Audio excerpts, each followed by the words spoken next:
में इंट्राडे कर रहे हैं तो निफ्टी में जैसे मार्केट खुला 9:15 बजे, 9:15 से 3:30 के बीच में आपको जो आपने कॉन्ट्रैक्ट खरीदा है, जैसे निफ्टी का कोई स्ट्राइक प्राइस का आपने कॉन्ट्रैक्ट खरीदा है तो आप उसको खरीद के और 3:30 बजे से पहले आपको उसको बेचना पड़ता है। ठीक है, उसी तरह इसमें भी आप 3-4 टाइप की ट्रेडिंग हो जाती है। जैसे इंट्राडे के अंदर तो आप सुबह खरीदा 9:15 बजे और शाम को 3:30 के आसपास उसको बेचना पड़ता है। 3:30 बजे के आसपास अगर आप उसे नहीं बेचेंगे तो अब ऑटोमेटिक स्क्वायर हो जाएगी यदि आपने इंट्राडे ले रखा है। यदि आपने वीकली एक्सपायरी का लिया है तो उस वीक की एक्सपायरी पे वो खत्म हो जाएगी। इसी प्रकार मंथली भी होती है, जिस मंथ पे आप जाते हैं तो उस मंथली एक्सपायरी पे भी वो खत्म हो जाता है। और उसी प्रकार इसमें स्विंग ट्रेडिंग होती है। स्विंग ट्रेडिंग जो होती है उसमें आप किसी स्टॉक को लेकर एक दिन से लेकर एक हफ्ते से लेकर 15 दिन तक के बीच में उसको अपने पास होल्ड रखते हैं। जब आपको लगता है कि उसको प्राइस बढ़ गई है या उसको बेचना है तो आप उसको बेच सकते हैं। ये स्विंग ट्रेडिंग कहलाती है। स्विंग ट्रेडिंग में आप मिनिमम एक दिन से लेके पूरा एक हफ्ते के आसपास तक आप उसको वो कर सकते हैं। एक हफ्ते से लेके उसके आसपास आप उसको बेच सकते हैं। एक हफ्ते से 15 दिन तक भी हो सकता है कि आपने उसको होल्ड करा, 15 दिन बाद उसको बेचा, तो ये आपकी स्विंग ट्रेडिंग में आएगा। उसके बाद आती है पोजीशन ट्रेडिंग। पोजीशनिंग ट्रेडिंग में ये होता है कि आपने किसी स्टॉक को खरीदा आज और आपने उसमें अपनी पोजीशन बनाई है तो उसको आप 1 महीने से लेके 2 महीने, 3 महीने, 6 महीने तक आप उसको अपने पास होल्ड कर सकते हैं अपने पोजीशन के हिसाब से। जब भी उसकी आपको लगता है कि 1 महीने, 2 महीने, 3 महीने, 6 महीने बेचना है तो उसे आप उसको इस प्रकार बेच सकते हैं। इसी प्रकार एक और ट्रेडिंग आती है जो ट्रेडिंग तो नहीं कहलाएगी, वो लॉन्ग टर्म ट्रेडिंग कहलाती है। उसके अंदर आप किसी स्टॉक को, जैसे XYZ कंपनी के स्टॉक को आपने खरीदा और कम से कम उसको 6 महीने, साल भर से मैक्सिमम 2 साल, 3 साल, 4 साल, 5 साल, 15 साल या उससे ऊपर भी आप उसको होल्ड कर सकते हैं। तो ये कहलाता है लॉन्ग टर्म इन्वेस्टिंग। और ये बिल्कुल डिफरेंट होती है एफएनओ से। एफएनओ में आपको तुरंत की तुरंत प्रॉफिट मिलता है।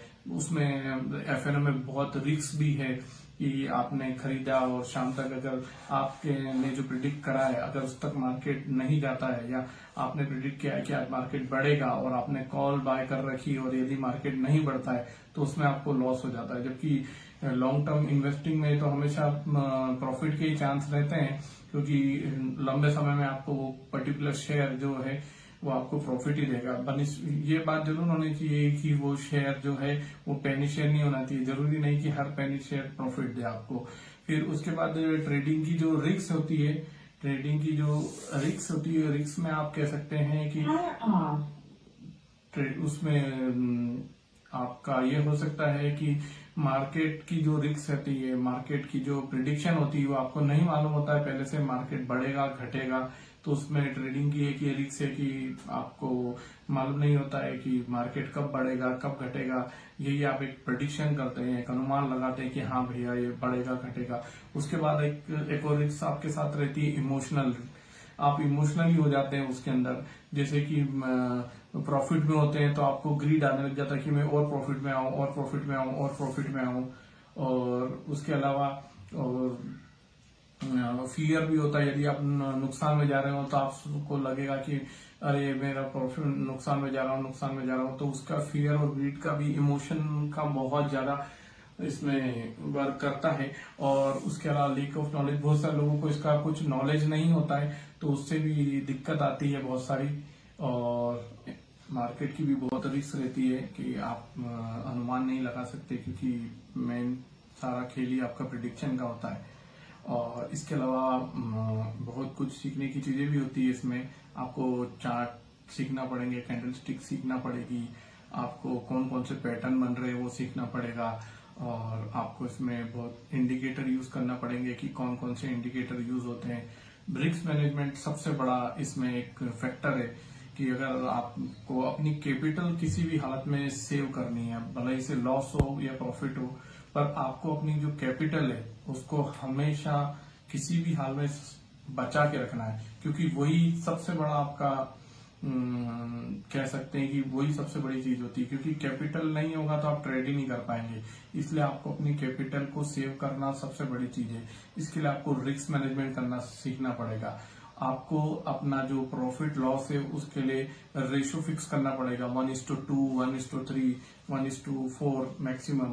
पर इसके लिए जैसे कि आपने कुछ 1,000 रुपए, एक एग्जाम्पल है, जैसे कि आपने 10,000 रुपए का कोई ट्रेड लिया है, तो उसके अंदर उसका प्लस 1% अगर वो माइनस में जाता है तो आप स्क्वायर ऑफ हो जाएंगे, या स्टॉप लॉस लगाएंगे 1% नीचे कि हाँ इससे ज्यादा, या 1,000 रुपए लगाए उसमें से 100 रुपए का नुकसान चला गया, या 120, 180 का नुकसान चला गया, तो ऑटोमेटिक स्टॉप लॉस हिट हो जाए और आपका जो कैपिटल है मतलब 10,000 से मतलब 800-900 रुपए का नुकसान हो गया, तो जो 9,200 या 9,000 का जो बच रहा है आपका जो अमाउंट वो बचे। मतलब आप जो स्टॉप लॉस लगाएंगे वो 1:2 रेस में लगा सकते हैं, 1:3 में लगा सकते हैं। मतलब कि कैपिटल अपने को वाइप आउट होने से बचाना है अपनी मेन, क्योंकि मेन चीज जो है वो कैपिटल ही है। तो आप रिस्क मैनेजमेंट करके चलें, क्योंकि रिस्क मैनेजमेंट बहुत इंपॉर्टेंट चीज है। दूसरा जो FNO है वो बहुत रिस्की है। उसके लिए आप एकदम ये नहीं सोच सकते कि आप 2 दिन में, 3 दिन में, 6 दिन में, 1 महीने में प्रॉफिटेबल हो जाएंगे। उसके लिए आपको सीखना पड़ेगा, ठीक है। तो उसके लिए बहुत मेहनत करनी पड़ेगी, आपको बहुत सारी चीजें इमोशनल पे, आपके इमोशन पे कंट्रोल करना पड़ेगा, आपको रिस्क मैनेजमेंट करनी पड़ेगी। आपको ऐसे कि आपने आज दिन के 3 ट्रेड लिए, और दिन में 1 ट्रेड लिया, 2 ट्रेड लिया, 3 ट्रेड लिया, तीनों पे स्टॉप लॉस हिट हो गए, तो उस दिन के लिए आप ट्रेडिंग ना करें, ट्रेडिंग छोड़ दीजिए, उस दिन के लिए आराम से बैठ जाइए, क्योंकि आपको अपनी कैपिटल सेव करना है, सबसे जरूरी चीज। जैसे कि FNO के अंदर आप ऐसा होता है कि अभी स्ट्राइक प्राइस चल रही है, एक एग्जाम्पल मान लेते हैं 24,500, ठीक है। तो अगर आपको लग रहा है कि आज मार्केट बढ़ेगा, तो आपने 24,500 की कॉल बाय करी, निफ्टी में 24,500 की कॉल बाय करी है कि मुझे लगता है कि मार्केट बढ़ेगा। अगर मार्केट आपकी प्रिडिक्शन के अनुसार सही होता है और मार्केट आगे बढ़ता है, 24,500 की के अलावा को तोड़ के 24,600, 24,700 जाता है, तो इसके कारण जो प्रॉफिट होगा वो आपका प्रॉफिट कहलाएगा।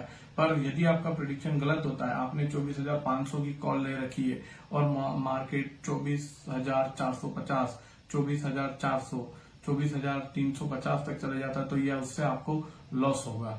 इस चीज का भी ध्यान रखिएगा कि आपको कहाँ तक आप रिस्क बेयर कर सकते हैं, आप अपना स्टॉप लॉस कहाँ तक लगा सकते हैं, इस चीज का आप जरूर से ध्यान दीजिएगा। और इसी प्रकार यदि आपने 24,500 का पुट लिया, मतलब आपको लगता है कि मार्केट गिरेगा, और आपने एग्जांपल 24,500 का पुट ले रखा है और मार्केट 24,500, मतलब आपका यह अनुमान है कि मार्केट 24,500 से नीचे जाएगा, ठीक है। और यदि मार्केट 24,500 से नीचे नहीं जाता है और मार्केट 24,500 से ऊपर चले जाता है, तो ये ट्रेड आपके अगेंस्ट चला गया, इसमें आपको नुकसान होगा। इसलिए आपको उस समय स्टॉप लॉस लगा के रखना है कि जैसे ही अगर ये ट्रेड आपके अगेंस्ट में गई तो स्टॉप लॉस हिट हो जाए और आपकी जो कैपिटल है वो सेव रहे। इसलिए आपको जो है स्टॉप लॉस का और रिस्क मैनेजमेंट का ये तो बहुत जरूरी है। आपको रिस्क मैनेजमेंट सीखना पड़ेगा, स्टॉप लॉस कैसे लगाते हैं ये सीखना पड़ेगा, अपने इमोशनल पे कंट्रोल करना पड़ेगा। उसके अलावा इसमें जैसे जो स्ट्राइक प्राइस चल रही है, जैसे कि मैंने बताया 24,500, तो ये इसको कहलाएगा स्ट्राइक प्राइस। जो भी प्राइस चल रही है 24,500, मतलब मार्केट अभी 24,500 पे चल रहा है, तो ये स्ट्राइक प्राइस कहलाएगी कि 24,500 पे भी मार्केट चल रहा है। और यदि 24,000 कॉल के लिए बता रहा हूं मैं कि यदि 24,500 ATM, OTM और ITM, ये 3 कंडीशन होती है। OTM होती है out of the money, ITM होती है इन द मनी, और ATM होती है एट द मनी। मार्केट अगर अभी 24,500 पे चल रहा है, तो अभी जो ATM है वो 24,500 है, एट द मार्केट जो अभी 24,500 में चल रहा है। और इन द मनी मतलब मार्केट 24,500 से जो नीचे की प्राइस है कॉल के अंदर, 24,500 के अंदर 24,500 से जो नीचे की प्राइस है 24,450, 24,400, ये इन द मनी प्राइस कहलाएगी। और आउट ऑफ द मनी वो होती है जैसे 24,500, इससे ऊपर की जो प्राइस होगी 24,550, 24,600, ये जो कहलाएगी ये कॉल के अंदर आउट ऑफ द मनी कहलाएगी। इसकी प्रीमियम आपको सस्ते मिलेंगे पर प्रॉफिट भी कम होगा, इसलिए कहा जाता है हमेशा आप इन द मनी में ट्रेड करें। वो प्रीमियम प्राइस जरूर से उसकी महंगी होती है पर प्रॉफिट भी उससे बहुत अच्छा होता है। सेम इसी के अपोजिट चलता है पुट का। जैसे मार्केट चल रहा है 24,500 पर, तो उसका जो एटीएम, ओटीएम और आईटीएम है वो कॉल के कंपैरिजन अपोजिट होता है। मतलब जैसे कॉल के अंदर नीचे को अपन इन द मनी कहते हैं और ऊपर वाले को मतलब 24,000 के ऊपर वाले को अपन आउट ऑफ द मनी कहते हैं और नीचे वाले को 24,500 वाले को इन द मनी कहते हैं। 24,500 स्ट्राइक प्राइस है अपनी, ठीक है, तो स्ट्राइक प्राइस से ही लेके चलते हैं। मान लीजिए उस समय 24,500 पे मार्केट चल रहा है तो अपनी स्ट्राइक प्राइस है, तो 24,500 से ऊपर जो चल रहा है वो 24,500 के वो आउट ऑफ द मनी हो गया और 24,500 के नीचे चल रहा है वो इन द मनी हो गया, ये कॉल में। और पुट साइड में इसका अपोजिट होता है, तो 24,500 के जो ऊपर चल रहा है वो इन द मनी हो गया और 24,500 के जो नीचे चल रहा है वो आउट ऑफ द मनी हो गया। इन दोनों में आप ध्यान रखिएगा कि इन द मनी और आउट ऑफ द मनी में क्या होता है, कॉल में और पुट में। कॉल और पुट में कॉल मतलब कि जैसे कि आपने कुछ ट्रेड ली, आपको लग रहा है कि मार्केट आज 24,500 से ऊपर जाएगा तो आप उसके लिए कॉल बाय करेंगे, ठीक है। तो अगर मार्केट उससे ऊपर जाता है तो आपका प्रिडिक्शन सही निकला और आपको प्रॉफिट होगा। यदि आपने जो प्रिडिक्शन करा 24,500 से ऊपर नहीं जाता मार्केट और वहां से रिवर्स होता है तो उससे आपको नुकसान होगा। उसी प्रकार आपने पुट ले रखा 24,500 से और मार्केट 24,500 से ऊपर जाने के बजाय नीचे चले जाता है तो उससे आपको प्रॉफिट होगा। तो इस प्रकार आप देख सकते हैं कॉल और पुट के अंदर। और ऑप्शन बायर ज्यादा रिस्की होता है कंपैरिजन टू ऑप्शन सेलर में, क्योंकि सेलर में सबसे बड़ी प्रॉब्लम ये होती है कि सेलिंग के लिए आपको अमाउंट चाहिए होता है अच्छा खासा, और सेलिंग के लिए अच्छा खासा नॉलेज ही होना चाहिए होता है। सेलर जो कमाते हैं साइडवेज मार्केट में। जब मार्केट साइडवेज होता है एक पर्टिकुलर रेंज में ही मार्केट मूव करता है, मतलब एक जैसे कि आपने 24,500 से लेके 24,800, 500 से लेके 24,750 के बीच में ही मार्केट चल रहा है और सुबह से लेके शाम तक इसी प्राइस रेंज में चल रहा है, तो जो सेलर होंगे उनको, जिन्होंने सेल करके बैठे हुए उन्हें प्रॉफिट हो रहा होगा। और जैसे हमने किसी को कॉल बाय करा है या पुट बाय करा है तो उसे हमें थीटा डीके होगा। हमारा जो स्ट्राइक प्राइस पे हमने जो वो खरीदे हैं, स्ट्राइक प्राइस की लोड खरीदा है जिस स्ट्राइक प्राइस पे, उस पे हमको टाइम डीके होगा, थीटा डीके होगा और हमारा पैसा कम होता जाएगा। तो उसमें भी आपको ध्यान देना बहुत जरूरी है कि आप किस स्ट्राइक प्राइस पर ट्रेडिंग कर रहे हैं, क्योंकि ये भी एक बहुत इंपॉर्टेंट